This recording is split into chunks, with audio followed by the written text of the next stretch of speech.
Hello and welcome to Sports Talk, a wrap-up of the winter sports season at East Brunswick High School. Hi, I'm Ken Saroka, and I'm joined in studio by Frank Malta, the Supervisor of Athletics for the East Brunswick Public Schools, and a winter season that was normal, a winter season that wasn't compressed by COVID regulations and reschedules like that. So it was a very good season for East Brunswick Athletics. Yeah, it was. As we're moving along through this school year, I think it is. We're getting back to normal with every season that we have. So it was an exciting season. We kind of piggybacked off of our fall, and here we are now. We're putting this to bed, and then we're starting up our spring season. So great, and we'll start with a sport we usually don't talk about a lot at the beginning, but just an incredible season for the girls bowling team. Lots of awards, lots of notoriety here for the girls bowling team, for the coach, for the players. I mean, everything went well for them. Yeah, very special. Our girls bowling team, they won the Red Division. They won the GMC tournament. They also won the Group 4 sectional championship. As an individual, Mackenzie Keene was phenomenal again. She is now back-to-back NJ.com Bowler of the Year, Female Bowler of the Year. She is a first-team All-State bowler. And she just had a wonderful career here, but she had a wonderful year. And I think maybe a little different than last year. You know, she came in with having to piggyback off of that year that she had last year. And, she did not feel any of that pressure. She just did what she did, and she was phenomenal again and won the individual state championship.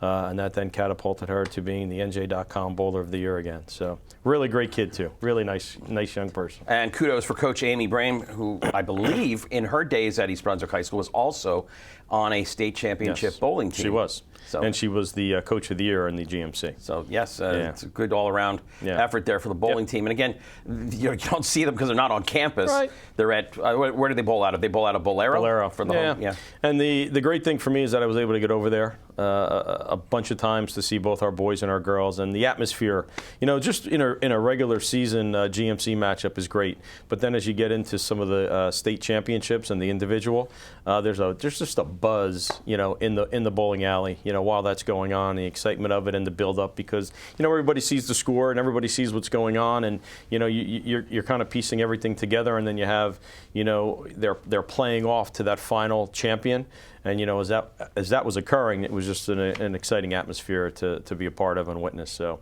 great job by our bowlers. And for the boys, not as spectacular, but still a really good season. Yes, we had 3 first-teamers in the Red Division, Kevin McMillian, Owen Shaman, and Andrew Bronco. And Kevin McMillian actually bowled a 300 earlier in the season. And the boys, they did not win any championships as a team, but they did compete, and they were very good. They just came up a little bit short. But individually, they had a pretty good year.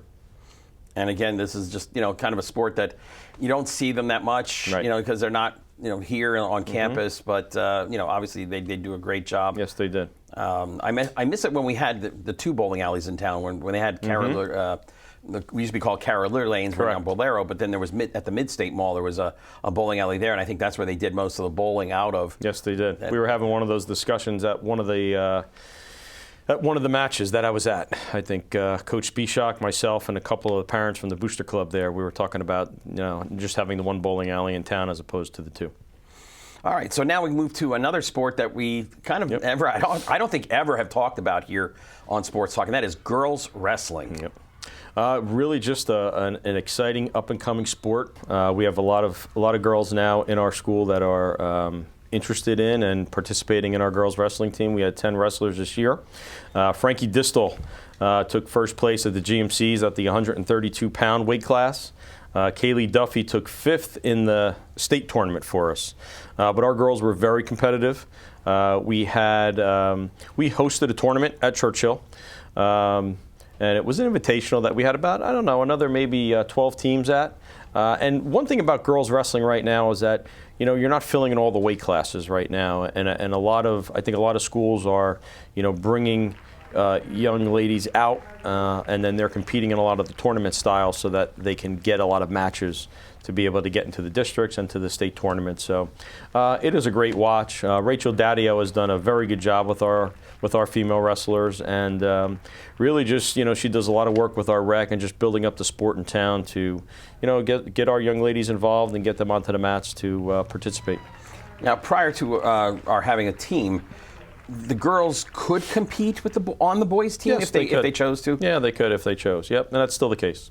And when was the first year that we had an official girls wrestling program? Was that last year? I can't speak to that because I don't know. I wasn't here at the time. Okay, because it seems like something brand new. Although I do remember that there were girls who I think were on the wrestling team. Yeah, but, that could have been. I wasn't here, so I can't speak to that. I know in a lot of other schools that has been the case where they had females involved, and that's been about 5 to 7 years. And now, over the course of the last 2 years or 3 years, I think that's where they were able to start an individual district, individual state tournament for the young ladies to participate in. And I think it's a great thing. We're going in the right direction with that sport. And for the boys? Yeah, for the boys, we had a couple wrestlers. Bailey Cuomo took third at the districts at 150 pounds, and Aiden Sampson Huggins took second in the districts at 120 pounds.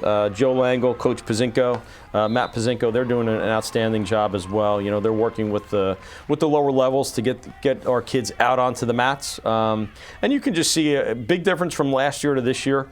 We were very competitive. Our kids were really, into the sport, and it's rigorous training. It's a tough practice. It's a tough workout, and when you can get through that and you can get onto the mats and then be able to compete, I think that says a lot about our young people that we have out there on both the boys and girls side. And this is a program, wrestling. Is there a club program kind of in town that helps develop these wrestlers at a younger age? Yes. Our EB Rec, our coaches work very closely with them to help develop.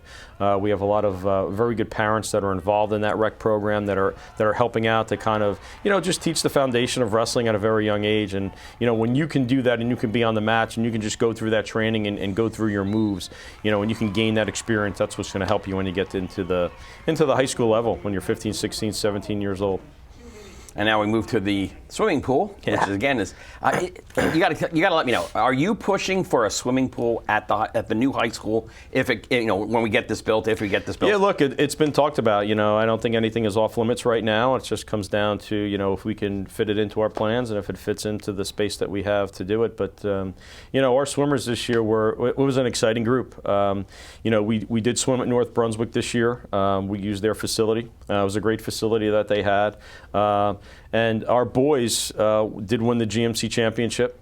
They swam a great race at those championships. I think the first time in 42 years that St. Joe's did not win it. And that was so cool because of the buzz in the place as people realized what was happening and what we were doing. And it was great to be a part of. The excitement on the kids' face, the excitement on our coaches' faces. Really it was awesome. Our parents, the booster, our parents and the club were there, and it was just great to see and great to be a part of. Yeah, because Edison Wang, who's on that team, was in the homeroom, and when that announcement was announced, the homeroom just started buzzing because they know that St. Joe's has dominated this for 42 years. And it was great to see all the other coaches coming up to our coaching staff and just with the greetings and the congratulatories because of what you did. You do something like that hasn't happened in 42 years. It's pretty special. And you had a lot of all GMC boys. We did. Yeah. Let me go through the list. Miles Melly, Edison Wang, Jonathan Chen, Justin Dumas, James Cregan, Dylan Newton, Danny Newton, and Eric Zhu. And on the girls' side, Katie Ryan. They were all GMC performers for us. And again, another sport where you just work incredibly hard in practice, to be able to compete and have those, the personal best and to choose some time off of your scores and off of your numbers as you're swimming your races. You really pay the price in practice to be able to do that. And hats off to our young people for doing that. Yeah, Katie, I know from the YMCA, the Round Valley YMCA Riptide team. I have two swim daughters who are in that YMCA program, and they're the older ones looking to compete at the high school level. Sure. So yeah, I mean this is just it's somewhat lonely in that sense, and that the practice has to be kind of in your head. It's only you. It's not a team sport, but you're there for your teammates. But I will say this, during the matches, or during the meets, I should say, the sportsmanship and the cheering that goes on, even amongst the other teams, because they see numbers. And, it's one of those sports where I think a lot of the kids, they swim against each other away from the high school level and with their clubs, and yet they know where their numbers are, and they really do a great job of, I think, just cheering on and pushing those kids in the pool to be able to, choose some time off of their race. And I think it's a pretty cool atmosphere. It's loud, and I think that's a great thing because of not just because of the sportsmanship and the enthusiasm that the kids show during the meets. One of the recurring themes this year, 2022, is the 50th anniversary of Title IX, which set a tone for the equality in girls and boys sports, which you as an athletic director have to be mindful of because of the number of sports for both. Why don't you talk about the National Girls and Women's in Sports Day and what East Brunswick did? Yeah, so we were able to celebrate it. The NJSIAA has a celebratory day where one female athlete from each school is recognized and representing that 50th annual Title IX achievement. And Karina Munoz was ours. She was, if you recall from our fall meeting here, she was an excellent gymnast for us, and she was our representative. But just on a whole, our female athletics was celebrated. We in school, we had an announcement made for Karina. We talked about it in the school. And then, I had for about a week or two, maybe 10 days, we just had a celebratory slideshow going in some of the athletic hallways and outside of my office, just talking about Title IX and, showing some pictures of our athletes, some of our female athletes performing. And again, the strides. I mean, when I started teaching here in East Brunswick 28 years ago, the girls' soccer program, and how that rose out of almost nothing, and it became such a dominant force. Yeah. And it's funny you say that because they talk about the 99ers, the U.S. team, the U.S. girls, the women's team, and what a difference that made. For female athletics, just in this country alone, and that's only 1999. And you think about that short period of time, but yet you look at the athletics across the state and look at the athletics just here in East Brunswick and some of the females that we have competing.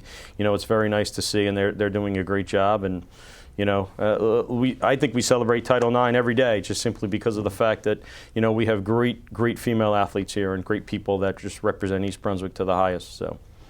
And again, just the quality, the performances of one sport and another sport. Yeah. It's not just that we are not dominant, but we are good in one thing. One year, next year it's different. Next year bowling, this year, next year it might be the girls swimming team, it might be the girls tennis team, and it just emerges out of the quality of athlete that we have and the programs that we have. Yeah, and it speaks to that. It speaks to our rec department as well, and some of the lower level sports that rec is able to get our kids involved in, especially our females at a younger age, and then they're able to grow a love for the sport and continue to play it throughout their high school years, and the special ones really get an opportunity to play at the college level as well. So it's great to see. It's fun. It's exciting. Just this year alone, from the fall season into the winter and now going into the spring, you can see just some of where our athletics are and where some of our female athletics are right now. They're having a lot of success this year, and it's just great to see, and it's a great watch. All right. So the next sport is winter track, and you have to tell me how in the heck do you have a winter track season? Where do they practice? How do they practice? Where do they go for competitions? Are there kind of structured league, GMCs, or because that just kind of amazes me because I'm not aware of, aside maybe at Rutgers, any kind of indoor facility that could be used. So where does this all take place? For a lot of our big events, we go down to the Toms River Bubble. That's where the GMC events are held. That's where the state events are held. A lot of the teams will rent out that space and go down there, and they're able to, have their larger meets. We have had some meets in the winter on mild days. We will utilize our track. We do practice outside a lot of days. Sometimes we have to practice inside the school based upon the weather and the temperatures. But the winter season is for track it's a very exciting one. It's one that our kids get an opportunity to compete in a lot of the tournaments and a lot of the invitationals, if you will. And then, of course, we go into our GMCs and our state tournaments that are held at the Toms River Bubble. So they have their opportunities, and it's great to have those facilities to be able to utilize. Well, the reason why I asked that question is that I see the note here about a pole vault champion. Yeah, Ariana Sweeney. again, I'm trying to think of, like, how do you practice pole vault when you're not outside, when you're like, sometimes you see them running around the hallways, but how do you practice that? We're able to do it at our facility, and they're able to do it inside of the Toms River bubble as well. So Ariana is very good, and she's going to have an opportunity this spring as well to be able to compete. And she's looking forward to the spring track season and competing in the championships that will be held in June at the end of this season. And one other thing about Ariana McSweeney, at the sectional championships, her pole vault was 10 feet, and she won the sectional championship as an individual pole vaulter. So the boys had an outstanding winter track season. Just tell me about those honors, both as a team and individually. Sure. Our boys track team won the GMC championship. They also won the Central Jersey sectional championship, both of which were held at the Toms River bubble. And then individually, we had all GMC and all red division, Chris Soraya, JV Dumas with the pole vault, and our 4x400 was Spencer Austin, Jamil Davis, Josh Augustine, and Jaden Phillip. An exciting group of 4 kids. And then Pasquale DiCucino was our coach of the year for the boys. And they had a fantastic year. Very exciting. And the girls also had a very good season too. They did. So we have a few of our record setters. So Ariana McSweeney tied the pole vault record at a 9.6 for our girls winter track team. And then we had some individuals with the all red and all GMC. Ariana McSweeney was with the pole vault. Our female 4x400 was Marley Vacone, Paige Miklik, Nicole Tomasic, and Chloe Smith, another group of 4 young ladies that were very good with our sprinters. And then Laura Calderon was our coach of the year as well. So both our boys and girls coach were coach of the year in the GMC, which is pretty exciting. It's a great thing. Now, do most of these athletes who compete in winter track also come back in the spring? Most of them do, yes. In the same events, or do they, have more opportunities in the spring because they're outside? It's funny you say, because most of our sprinters stay with the sprint events in the spring from the winter, and a lot of our distance kids will stay. And a lot of our distance kids actually, through the fall with cross country, then into the winter and into the spring, they usually stay with those events. So. Our throwers as well in the winter and spring, they kind of piggyback off each other. So it's interesting to see too how much better, how much better the throwers are getting from season to season, because they're really staying with it for a longer period of time. Especially our shot and our discus. And while we're talking about the discus, just a kind of a mention here that the East Brunswick Educational Foundation, when they announced the list of Hall of Fame for East Brunswick High School, that this year they're going to put into the East Brunswick Hall of Fame Sam Addis, who competed in the 2020, which was actually 2021 Olympics in Tokyo, but he was all world pretty much here.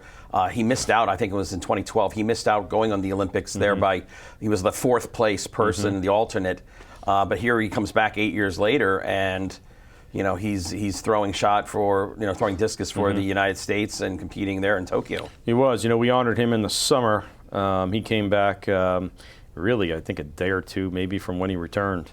And then we honored him in the stadium. We had a lot of people in town come out, and I got an opportunity to say hello and shake his hand and have a quick conversation. There were a lot of people talking to him, and he was able to speak to the crowd. The one thing about him that I noticed is that at the end, when it was said and done, he stayed longer than I stayed. We had our rec kids up there, and he was just kind of hanging out, talking to everybody. He was taking pictures with everyone, and he was probably exhausted from the travel and whatnot. Jet lag, but he was out there, and he did it, and he was talking to a lot of our coaches that were there as well, and just kind of stayed the night and hung out a little bit, and I'm sure reminisced. He had a lot of classmates come out and see him as well, and I think that says a lot about him and his character. Yeah, and he was an excellent student. I had him in class. I've heard that. And the absolute gentleman, the absolute sportsman. That's what he was, the competitor, fierce, but yet he also played double bass in the orchestra. I mean, he was a very well-rounded person. Yeah, that's great. And to see him compete and actually watch it live. And to have him come back and be faded by the high school like that was a wonderful, wonderful thing. And he was also humbled by being out there as well. I think when he was speaking and being honored by so many different people, and I thought that was great to see as well. The fact that he's been everywhere, right? He's traveled the world competing as one of the greatest in the world, and yet was kind of humbled by coming back to East Brunswick and being honored, and then stayed around and took a lot of pictures with our kids and talked to a lot of the parents and kids that were there. Just what a great person to be able to do those things.